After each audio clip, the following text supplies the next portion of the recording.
À la fin du mois de septembre, la balance des prêts immobiliers dans les grandes institutions financières du pays était de 31 000 milliards de yuan, un saut de 26% en base annuelle, mais seulement 1,4% plus bas qu'à la fin du second trimestre.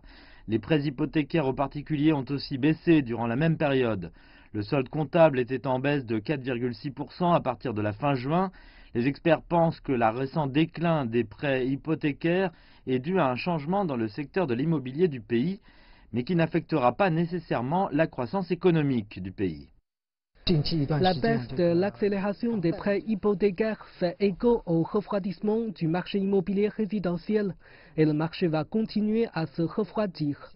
Mais nous voyons aussi un ralentissement de la croissance dans les investissements immobiliers, à seulement 0,2 et 0,3 par mois. C'est une période de correction, mais qui n'aura pas un grand impact sur l'économie du pays. Les chiffres du Bureau national des statistiques montrent que les investissements dans l'immobilier à la fin d'octobre avaient augmenté de 7,8% d'année en année, mais avaient baissé de 0,3 points de pourcentage entre janvier et septembre.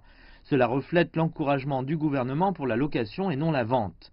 Les experts pensent que le potentiel du marché de la location aidera à réduire la pression sur le marché des ventes.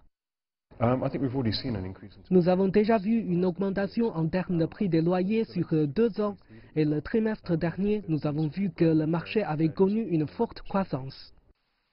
Durant le seul mois d'octobre, 25 villes en Chine ont initié au total 34 politiques regardant le marché de l'immobilier et 60% d'entre elles étaient destinées à encourager le marché de la location.